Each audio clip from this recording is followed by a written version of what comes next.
సామెతల గ్రంథం 20వ అధ్యాయం 13వ వచనం. లేమికి భయపడి నిద్రయందు ఆసక్తి విడువుము, నీవు మేల్కొనియుండిన ఎడల ఆహారం తిని తృప్తి పొందుదువు. స్తోత్రం దేవ సర్వోన్నతుల సర్వాధికారి. ఈ సమయంలో ఈ యొక్క వాక్యాన్ని నిద్రమత్తు నుంచి విడుదల పొందుకొనడానికి ప్రతి వారు విని దేవ జీవితంలో నా ప్రభావ తృప్తికరమైన జీవితాన్ని అనుభవించడానికి సహాయం చేయమని నజరేయుడైన యేసుక్రీస్తు నామములో ప్రార్థించి నమ్మి పొందుకుని ఉన్నాం పరమ తండ్రి, ఆమేన్. పిల్లలు గమనించాలి, ఈరోజు మన ఒక అంశం నిద్రమత్తు. దేవుని గుడిలో నిద్రపోతారు చాలామంది, ఆలయంలో నిద్రపోతారు, మెసేజ్ వినేటప్పుడు నిద్రపోతారు. నిద్ర ఎంత భయంకరమైనటువంటిది అంటే, లేమికి భయపడి నిద్ర యందు ఆసక్తి విడువుము, నీవు మేల్కొని ఉంటే ఆహారం తిని తృప్తి పొందుతావు. లేదా సామెతలు 23:21 ప్రకారం నిద్రమత్తు చింపుగుడ్డలు ధరించుటకు కారణమవుతుందంట. నిద్రమత్తు చింపుగుడ్డలు ధరించడానికి కారణమవుతుంది. చాలా జాగ్రత్తగా వినాలన్న ప్రియమైనటువంటి వాళ్ళరా, ఇది చాలా ఆసక్తికరమైనటువంటి విషయం. శ్రద్ధతో బుద్ధితో దేవుని యొక్క సందేశం విని ఆశీర్వాదం పొందవలసినటువంటి నేటి క్రైస్తవ విశ్వాసులు దేవుని మందిరంలో కూర్చొని కునుకుపాట్లు పడటం చాలా శోచనీయమైనటువంటి విషయం. ఒక అర్ధరాత్రి ఒక పాస్టర్ గారికి ఫోన్ వచ్చిందంట. అర్ధరాత్రి కదా అని చెప్పి పాస్టర్ గారు ఏం చేశాడంటే, ఎంతో ఆసక్తితోటి ఫోన్ ఎత్తాడంట. ఎందుకంటే మరి అక్కర్లో ఉన్నారో లేకపోతే అనారోగ్యంతో ఉన్నారో, ఏ సమస్యతో ఉన్నారో, ఎందుకు ఫోన్ చేశారని చెప్పి ఆయన అర్ధరాత్రి ఫోన్ ఎత్తాడంట. ఏం కావాలని చెప్పి ప్రశ్నించాడు పాస్టర్ గారు. ఆమె ఒక స్త్రీ అనమాట. పాస్టర్ గారు, నాకు నిద్ర పట్టడం లేదండి అని చెప్పి అన్నదంట. అవతల నుంచి ఒక సహోదరి, అదేంటమ్మా నిద్ర రాకపోతే ఏ డాక్టర్ గారికి ఫోన్ చేయాలి కానీ నాకు ఫోన్ చేసావేంటి, నాకెందుకు ఫోన్ చేసావు అని అడిగాడంట పాస్టర్ గారు. అప్పుడు పాస్టర్ గారు అందంట, అది కాదండి పాస్టర్ గారు, ఆదివారం నేను చర్చిలో ఉంటాను కదా, మీరు ప్రసంగం చేసేటప్పుడు ఎంత చక్కగా నిద్రపడుతుందంటే చాలా చక్కగా నిద్రపోతాను, కాబట్టి ఇప్పుడు కూడా మీరు ప్రసంగం చెప్పండి, నేను హాయిగా నిద్రపోతానని చెప్పి పాస్టర్ గారికి మిడ్ నైట్ ఫోన్ చేసిందంట ఒక ఇల్లాలు. ప్రియులు గమనించాలి, ఆ మాటలు విన్నటువంటి పాస్టర్ గారు అవాక్ అయ్యారంట. నవ్వాలో ఏడవాలో అర్థం కాలేదంట. ఇది వినటానికి ఒక విచిత్రంగా ఉన్నా కానీ అది వాస్తవం, అది సత్యం అనమాట. చాలామంది రోజుల్లో దేవుని ఆలయంలో నిద్రపోతుంటారు, మరి నిర్లక్ష్యమైనటువంటి వైఖరిని కనపరుస్తూ ఉంటారు. దీనికి కారణాలు లేకపోలేదు. మందిరాల్లో మనుషులు ఎందుకు నిద్రపోతారో, ఎందుకని నిద్రమత్తు వాళ్ళని ఆవరిస్తుంది అని మనం ఆలోచన చేసినట్లయితే ఈరోజు మరి కొన్ని ప్రాముఖ్యమైనటువంటి విషయాలు, ఒక 5 విషయాలు మనం ధ్యానం చేసుకుందాం. దానికంటే ముందు ఇంకొక సంఘటన మీతో చెప్పాలని చెప్పి ఆశపడుతున్నాను. మహాత్మా గాంధీ గారు దక్షిణాఫ్రికాలో చదువుకునేటువంటి రోజుల్లో మరి ఆయనకి క్రిస్టియన్ ఫ్రెండ్స్ ఉంటారు కాబట్టి క్రైస్తవ స్నేహితులు అడిగారంట, గాంధీ గారు చర్చికి రండి అంటే మహాత్మా గాంధీ గారు కూడా మరి చర్చికి వెళ్ళారంట. ఆదివారం ఆరాధన జరుగుతుందంట, చర్చిలో అద్భుతమైన సంగీతం, ఇవన్నీ కూడా ఆ మహాత్మా గాంధీ గారికి ఆనందాన్ని, ఆహ్లాదాన్ని, సంతోషాన్ని కలిగించాయంట. దేవునికి స్తోత్రం కలుగును గాక. ప్రసంగం సమయం వచ్చింది, పాస్టర్ గారు నిలబడ్డారు, ప్రసంగం ప్రారంభించారు. ఆ పాస్టర్ గారు ప్రసంగ వేదిక మీద నిలబడి ప్రసంగం ప్రారంభించారు. కొంత సమయం అయ్యేసరికి బాగానే ఉన్నారు, కానీ కొద్ది నిమిషాలు గడిచేసరికి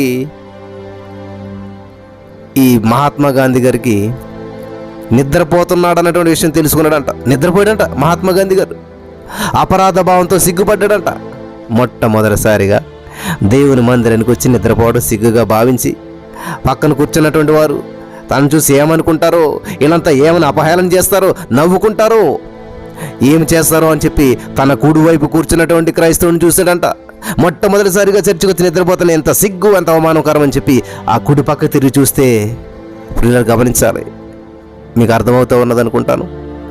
కుడి పక్కన కూర్చున్న వ్యక్తి క్రైస్తవుడు, ఎప్పటి నుంచో చర్చికి వస్తూ ఉన్నాడు. విచిత్రం ఏంటంటే ఆ కుడి పక్కన ఉన్న వ్యక్తి మంచి నిద్రలో ఉన్నాడంట. ఓ సరే, తన ఎడమ వైపున కూర్చున్న వ్యక్తిని చూద్దామని తల తిప్పి చూస్తే గొప్ప ఆశ్చర్యం ఏంటంటే అతడు కూడా మంచి నిద్రలో ఉన్నాడంట. ఏం చెయ్యాలో మహాత్మా గాంధీ గారికి తోచలేదంట. పిల్లలు వింటున్నారా? చాలామంది క్రైస్తవులు ఇలాగే ప్రవర్తిస్తూ ఉంటారు. కొంతమంది ప్రసంగం రాసుకున్నట్లు ప్రవర్తిస్తారు, బైబిల్ తెరిచి ఉంచుతారు, పెన్ను పట్టుకుంటారు, నోట్బుక్ దగ్గర పెట్టుకుంటారు, ముసుగేసుకుంటారు, అంతే నిద్రపోతారు. ముసుగులను ఎంత జాగ్రత్తగా చూస్తే కానీ, ఎంతో జాగ్రత్తగా పరిశీలన చేస్తే కానీ వారి యొక్క నిద్రను మనం గుర్తుపట్టలేం. దేవుని పిల్లలంగా నిద్రను జయిందాం. రెవరెండ్ డాక్టర్ ఏటి మాసిలమణి గారు చెప్పినట్లు, గుడిలో సాతానుగాడి కూలి ఎక్కువగానే ఉంటుందంట. గుడిలో మేల్కోండి, చర్చిలో మేల్కోండి అని చెప్పి పరిశుద్ధాత్మ దేవుడు హెచ్చరిక చేస్తాడు. నిద్రపోండి అని చెప్పి సాతానుగాడు పురమాయిస్తాడు. కాబట్టి పరిశుద్ధాత్మని మాట వినడమే శ్రేయోదాయకం. నా ప్రియమైనటువంటి సహోదరి స్నేహితులరా, అసలు నిద్ర ఎందుకు వస్తుంది బ్రదర్? నాకు చాలామంది ఫోన్ చేసి, బ్రదర్ నిద్ర వచ్చేస్తుంది, రాకుండా ప్రేయర్ చేయండి అంటారు. జాగ్రత్త. నిద్ర ఎందుకు వస్తుంది తెలుసా? భయం లేక. భయం లేని కోడి బజార్లో గుడ్డు పెట్టిందంట. కాబట్టి భయం లేకపోవటం వల్ల దేవుని ఆలయంలో నిద్రపోవడానికి మొట్టమొదటి కారణం భయం లేకపోవటం. దేవుడంటే భయం ఉంటే ఆయన పరిశుద్ధ సన్నిధిలో మనం నిద్రపోం కదా. ఒక గొప్ప అధికారి ముందు కూర్చొని మనం నిద్రపోగలుగుతామా? లేదు. వణుకుతో భయంతో ఆ వ్యక్తి ముందు మనం కూర్చుంటాం. దేవుని యందు భయభక్తులు గలవారు నిద్రపోరు. సంతోషంతో ఆయనను సేవించండి, ఉత్సాహగానము చేయించు ఆయన సన్నిధికి రండి అని చెప్పి దావీదు 103వ కీర్తన 2-3 వచనాల్లో చెప్తున్నాడు. క్రైస్తవ విశ్వాసులు కొన్నిసార్లుగా చాలాసార్లు దేవునికి భయపడరు. కారణం లేకపోలేదు. దేవుణ్ణి మన స్నేహితుడిగా, అన్నగా, తండ్రిగా భావిస్తాం. కొన్ని మతాలలో ఇలాంటి స్వాతంత్రం లేదు. ఇది మనం కలిగి ఉన్నాం. ప్రియులు గమనించాలి, మంచిది.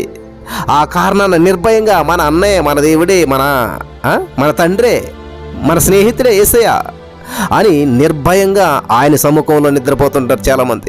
కొంతమంది ఆలయంలో కూర్చొని తలను ముందుకు వెనక్కి ఊపుతూ ఉంటుంటారు. ఎందుకు డాడీ? ప్రియులు గమనించాలి, ఎందుకు డాడీ అని ఒక సేవకుడిని ఒక కుమారుడు ప్రశ్నించాడంట. ఎందుకు డాడీ ముందుకు వెనక్కి ఊపుతుంటారు తలకాయలు వాళ్ళు అంటే? అప్పుడు సాతానుగాడి తల మీద కూర్చుంటాడు. అక్కడకు తృప్తి పడ్డాడు. ప్రియులు గమనించాలి, ఒట్టుగానే తల మీద కూర్చోబెడతాడా? ప్రియులు గమనించాలి, చాలా ప్రాముఖ్యమైన విషయం.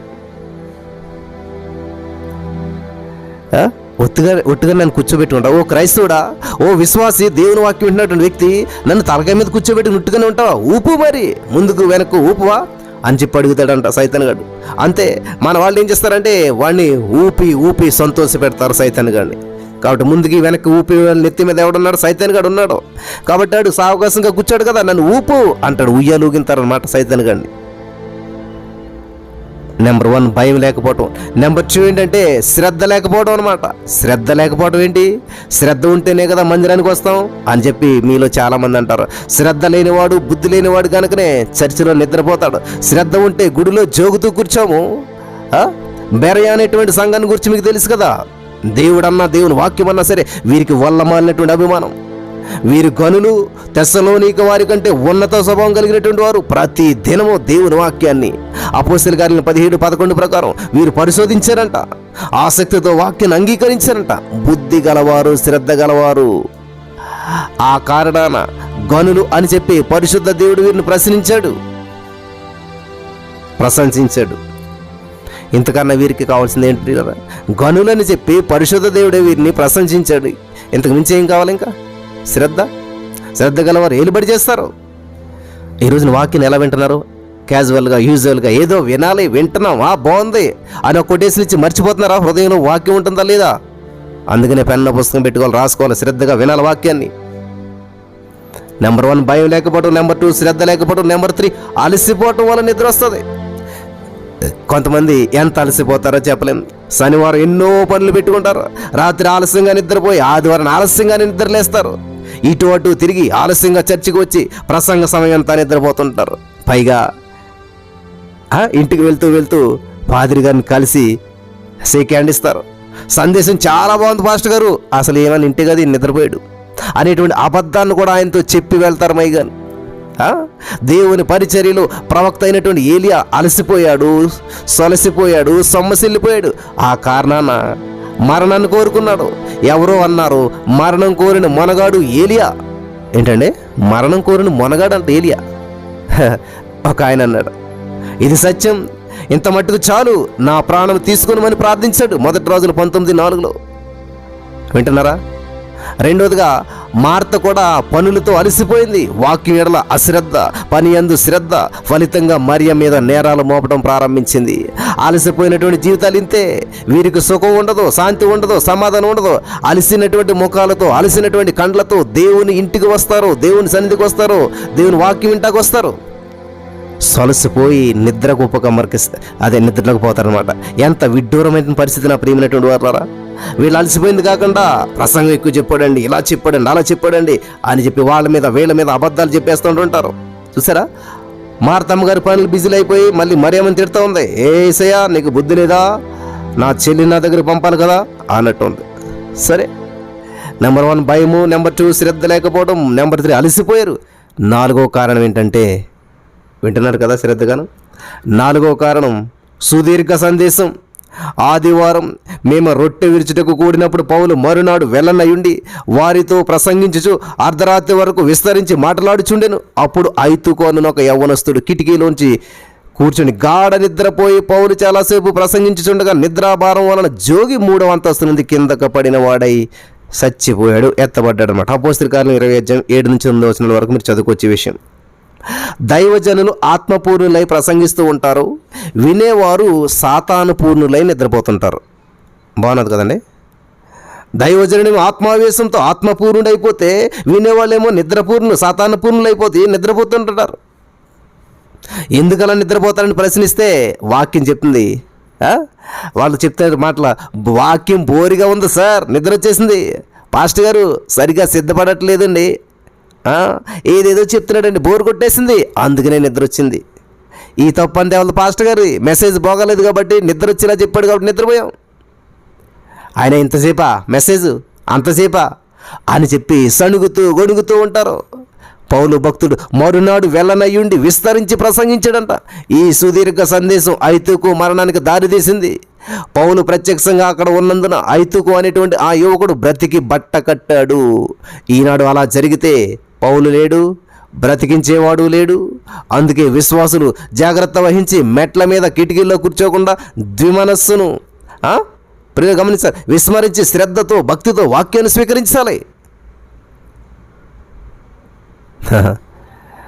నెంబర్ 1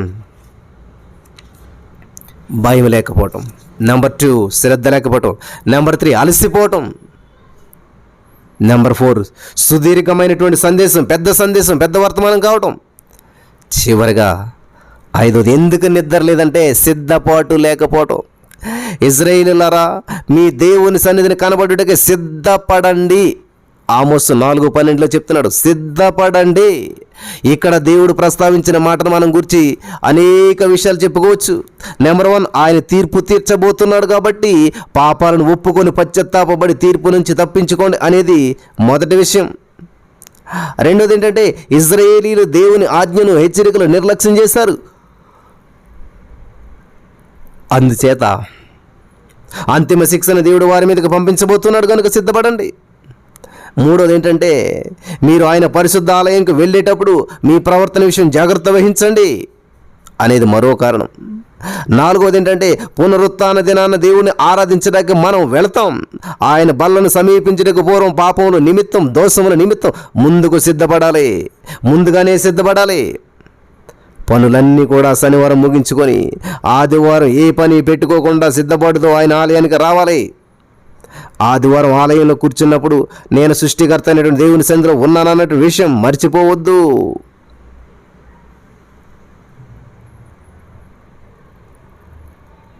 ఇలా మనం చెప్పుకుంటూ వెళ్తే ఎన్నో విషయాలు మనకు గుర్తుకొస్తాయి.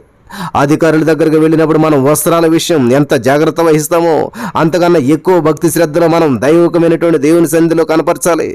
దేవుని మందిరానికి వెళ్దాము అని చెప్పి జనులు నాతో అనినప్పుడు నేను సంతోషించింది అని చెప్పి దావీదు గారు గానం చేశాడు. దావీదు సంతోషానికి కారణం దేవుడు మరియు సిద్ధపాటు. ప్రజలు దావీదును ఆహ్వానించక పూర్వమే దావీదు సిద్ధ మనసుతో ఉన్నాడు. ఆ కారణాన దేవుని యొక్క ఆలయాన్ని గురించి ఎన్నో గీతాలు దావీదు రాయగలిగాడు. మనం దేవుని ఆలయంలో కూర్చున్నప్పుడు ఎవరైనా సరే అపరిచితులు వస్తే వారిని హృదయపూర్వకంగా ఆహ్వానించి కూర్చోబెట్టాలి. సిద్ధపరచు అన్నది బైబిల్ నినాదం. నువ్వు సిద్ధపడి ముందు అనేక మందిని సిద్ధపరచు. నీవు సిద్ధంగా ఉండాలి. నీవు సిద్ధపడి నీతో కూడా కలిసినటువంటి సమూహం అంతటిని కూడా సిద్ధపరచాలి. వారికి నీవు కావలివై ఉండాలి. యెహెజ్కేలు 38:7 యేసు తిరిగి రాబోతున్నాడు, ఆయన రాకడకు సిద్ధపడదాం ఆయనను ఎదుర్కొందాం. మనమంతా కూడా ప్రతి వారు సిద్ధపడి ఉండాలి. సిద్ధపడినటువంటి వారిని దేవుడు ఎత్తుకుని వెళ్తాడు. సిద్ధపడిన వారిని మాత్రం దేవుడు తీసుకుని వెళ్తాడు. మరి ఈరోజు ఈ సమయంలో ఈ యొక్క వాక్యం ద్వారా ప్రతి వారు నిద్రమత్తు నుంచి విడుదల పొందుకొని, నిద్రను బానిసత్వం నుంచి విడుదల పొందుకొని, నిద్రను జయించి ఈ రోజు నుంచి ప్రతిరోజు ఎర్లీ మార్నింగ్ 3:30కి లేసి, మరి మధ్యాహ్నం 2:30కి, సాయంత్రం 8 గంటలకి ఏది మిస్ కాకుండా అవకాశం ఉన్నటువంటి వారు అద్భుతమైనటువంటి సన్నిధిని ఉపయోగించుకుని ప్రతి నిద్రమత్తు నుంచి విడుదల పొందుకొని రోషం కలిగినటువంటి వారు ఉండటానికి ప్రభు సహాయం చేసి నడిపించి బలపరచును గాక. ఆమేన్.